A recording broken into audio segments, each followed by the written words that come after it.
an appeal to parents. Keep the children from hotbeds of iniquity. Let no temporal advantages tempt parents to neglect the training of their children. Whenever possible, it is the duty of parents to make homes in the country for their children. The children and youth should be carefully guarded. They should be kept away from the hotbeds of iniquity that are to be found in our cities. Let them be surrounded by the influences of a true Christian home, a home where Christ abides. Letter 268, 1906. Before the scourge shall overflow. Before the overflowing scourge shall come upon the dwellers of earth, the Lord calls upon all who are Israelites indeed to prepare for that event. To parents he sends the warning cry, gather your children into your own houses. Gather them away from those who are disregarding the commandments of God, who are teaching and practicing evil. Get out of the large cities as fast as possible. Establish church schools. Give your children the Word of God as the foundation of all their education. Testimonies, Volume 6, page 195. I am instructed by the Lord to warn our people not to flock to the cities to find homes for their families. To fathers and to mothers I am instructed to say, fail not to keep your children within your own premises. Manuscript 81, 1900. Souls of children versus ease and comfort. Let children no longer be exposed to the temptations of the cities that are ripe for destruction.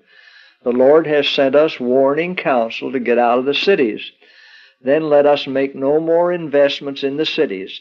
Fathers and mothers, how do you regard the souls of your children?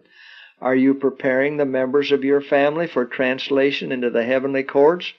Are you preparing them to become members of the royal family, children of the heavenly King? What shall it profit a man if he shall gain the whole world and lose his own soul? How will ease, comfort, convenience compare with the value of the souls of your children? Manuscript 76, 1905. Christian qualities better gained in retired locations. There is not one family in 100 who will be improved physically, mentally, or spiritually by residing in the city.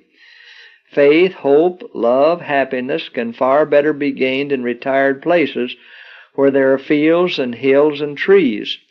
Take your children away from the sights and sounds of the city, away from the rattle and din of streetcars and teams, and their minds will become more healthy. It will be found easier to bring home to their hearts the truth of the Word of God. Manuscript 76, 1905. Send the children to schools located in the city where every phase of temptation is waiting to attract and demoralize them, and the work of character building is tenfold harder for both parents and children. Fundamentals of Christian Education, page 326, 1894. The refuge of country places. Let parents understand that the training of their children is an important work in the saving of souls. In country places, abundant, useful exercise will be found in doing those things that need to be done and which will give physical health by developing nerve and muscle. Out of the cities is my message for the education of our children. God gave to our first parents the means of true education when He instructed them to till the soil and care for their garden home. After sin came in through disobedience to the Lord's requirements, the work to be done in cultivating the ground was greatly multiplied. For the earth, because of the curse, brought forth weeds and thistles. But the employment itself was not given because of sin. The great Master Himself blessed the work of tilling the soil.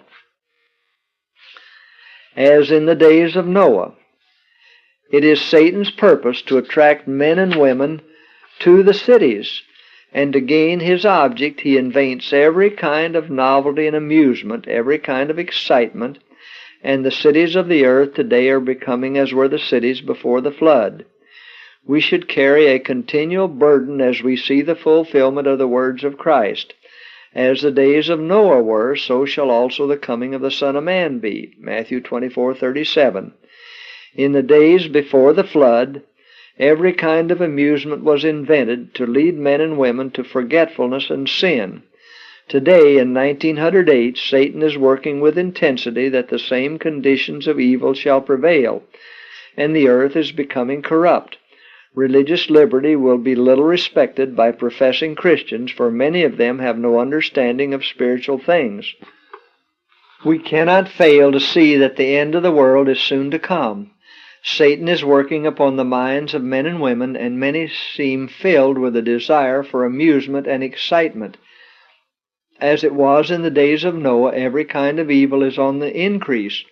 Divorce and marriage is the order of the time. At such a time as this, the people who are seeking to keep the commandments of God should look for retired places away from the cities. Not a deprivation. Who will be warned? We say again, out of the cities. Do not consider it a great deprivation that you must go into the hills and mountains, but seek for that retirement where you can be alone with God to learn His will and way. I urge our people to make it their life work to seek for spirituality. Christ is at the door. This is why I say to our people, do not consider it a privation when you are called to leave the cities and move out into the country places.